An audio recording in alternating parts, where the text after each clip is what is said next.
बिस्मिल्लाहिर्रहमानिर्रहीम। अस्सलाम वालेकुम। सर के बालों का जवाज़ व अदम जवाज़।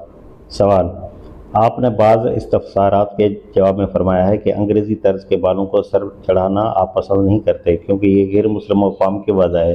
ताहम आप शरअन उसे काबिल एतराज़ भी नहीं समझते, लेकिन बाज़ उलमा इस वजह को नाजायज़ ख्याल करते हैं।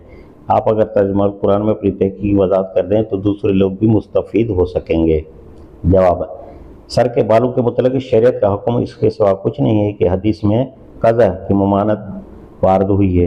क़ज़ा कुछ बाल मोड़ने और कुछ रखने को कहते हैं। यही चीज़ ममनू बिलज़ात है और इसी से परहेज़ करना ज़रूरी है। बाकी रहीं दूसरी वज़ाहतें तो उनमें से किसी के अदम जवाज़ का कोई सबूत नहीं है, इसलिए वो सब जायज़ है। ख्वाह कोई सारा सर मोड़ दे या सारे सर के बाल कटवाए या कुछ कतरवाए और कुछ रखे या निस्फ कान तक रखे या कान की लू तक रखे या उससे भी नीचे तक, ये सब उसके लिए जायज़ है कि उसूलन जो कुछ ममनू नहीं है वो मुबाह है। बाज़ लोग कुछ कतरने और कुछ रखने को भी क़ज़ा की तहरीम में लाते हैं, मगर ये न इस लफ्ज़ का सरी मदलूल है और न इशारे ने बैना इस चीज़ को मना किया था। असल ममनू कुछ मोड़ना और कुछ रखना है, न कि कुछ कतरना और कुछ रखना।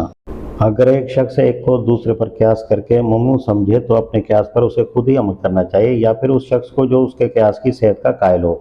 दूसरे किसी शख्स को जो उस क़यास से मुत्तफ़िक न हो वो न मजबूर कर सकता है कि वो उसका क़यास तस्लीम करे और न इस बिना पर गुनाहगार ठहराया जा सकता है। उसने हुक्म रसूल सल्लल्लाहु अलैहि वसल्लम के इस मायने की पैरवी क्यों न की जो बाद ने अपने क़यास व इस्तिंबात से बयान किए थे।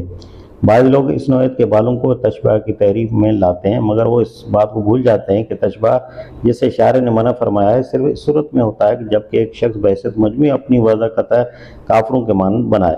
गैर मुस्लिमों के फैशन, लिबास और औज़ार में से बाज़ अज़्ज़ा को ले लेना तशब्बह की तहरीफ में नहीं आता, वरना आखिर इस बात की क्या तवज्जो की जाएगी कि नबी सल्लल्लाहु अलैहि वसल्लम ने खुद रूमी जुबा पहना है, कसरवानी कुब्बा पहनी है, शलवार को पसंद करके ख़रीदा है जो ईरान से अरब में नई नई पहुंची थी, और हज़रत उमर रज़ियल्लाहु अन्हु ने बुरंस पहनी है जो मसीह दरवेश पहना करते थे। लिहाजा जुज़ी तशबीह की बिना पर किसी को गुनाहगार ठहराना या पास करार देना ज़्यादती है। अलबत्ता अगर बालों की वजह उसी तरह ममनू होती जिस तरह बड़ी बड़ी मूंछ को मजूस की वजह कहकर मना कर दिया गया था, तो अलबत्ता इस तरह के बाल कतरवाने को गुनाह करार दिया जा सकता था।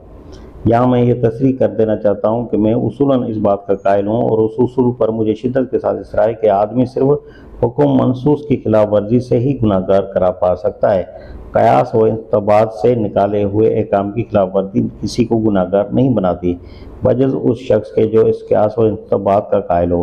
इसी तरह मुझे इस बात पर भी इसरार है कि हराम सिर्फ वो है जिसे खुदा और रसूल सल्लल्लाहु अलैहि वसल्लम ने बिलफासरी हराम कहा हो, या जिसे साफ अल्फाज में मना किया हो, या जिसमें मुब्तला होने वाले को सज़ा की वही सुनाई हो, या नसूस के इशारात वो अक़ज़ाए से जिनकी हुर्मत मुस्तबद होने पर इज्मा हो।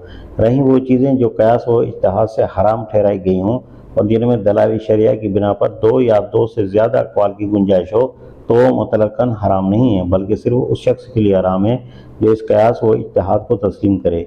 मेरे नज़दीक इस हकीकत से अगमाज बरतना उन अहम असबाब में से एक है जिनकी बिना पर उम्मत के बहुत गुरूह ने एक दूसरे की तज़लील व तफ़सीक की है।